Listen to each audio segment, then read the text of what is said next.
Привет! Сегодня я объясню, как работают агенты в игре Stand of F2. Приятного просмотра! В новом патче были добавлены агенты, новые игровые персонажи, за которых можно играть. Раньше агентов нельзя было выбирать, сама игра подбирала тебе агента. Но теперь все наоборот, только ты можешь выбрать скин на агента.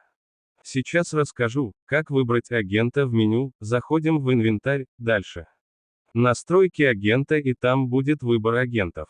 Агентов можно получить на рынке, в кейсах, или рулетке. Также можно еще больше кастомизировать агента, добавив ему скин на оружие, например эску, или калаш, но оружие для агента, например, кэта не может быть калаша, а у Т-стороны не может быть эски. Также в обновлении добавили новые контракты в рулетке, одним из которых является шильд за 9 день рождения игры, он дается всем абсолютно бесплатно. Советую также купить 5 ежедневных акций для получения рамки. По Battle Pass'у хочу сказать, что добавили реально какую-то фигню. Я лично не собираюсь его покупать, агентов советую подождать, когда выйдет новая обнова или патч, в котором выйдут кейсы коллекции Division и агенты из рулетки. Вот какие агенты существуют в игре. Обычный агент ЗКТ.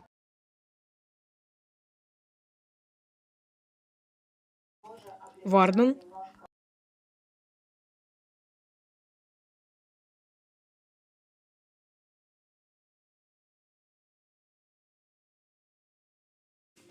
Адам или Адам.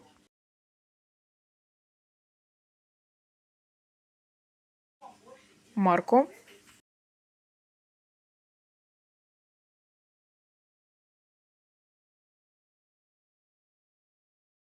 Хаммер.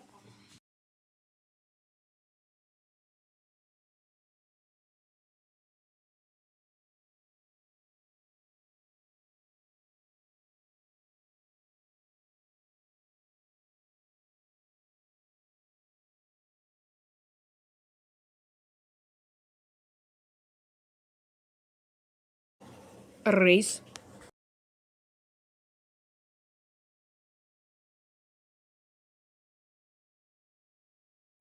И Линкольн.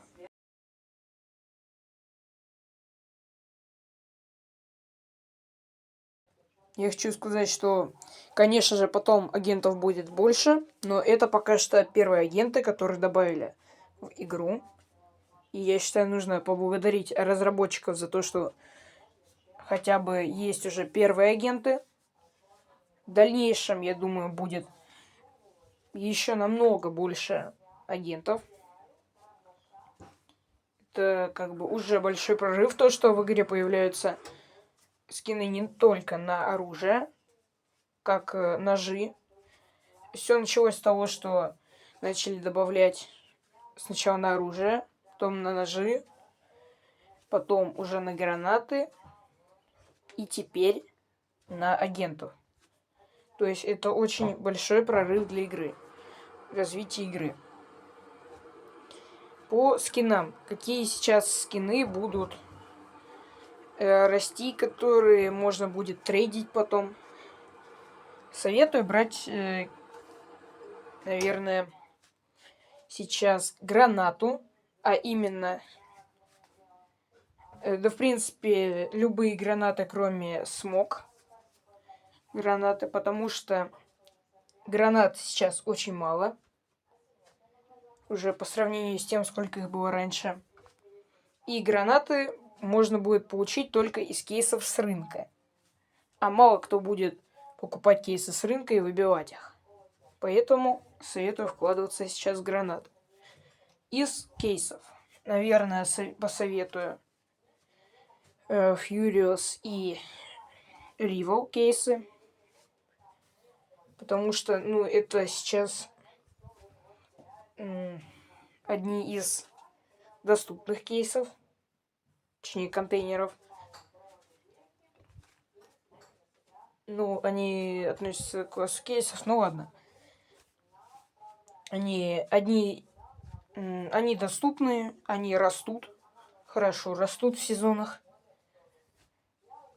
Поэтому советую их брать. Из ножей советую брать какие-нибудь М9, байонет ножи. и керамбиты. Потому что это самые первые ножи, и они сейчас больше всего растут, потому что их уже остается намного меньше в игре. По пушкам даже не знаю.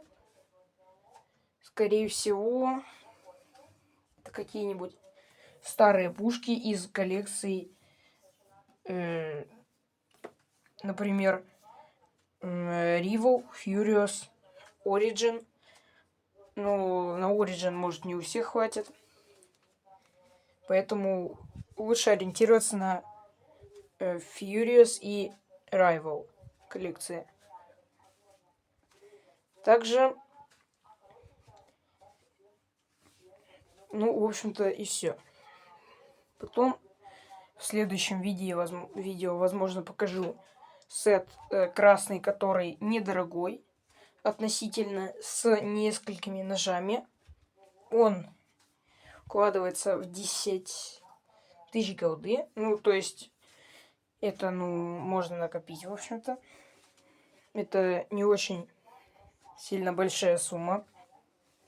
Поэтому, в принципе, подписывайтесь на канал, включайте уведомления, потому что скоро будет новое видео про, получается, сет крутой.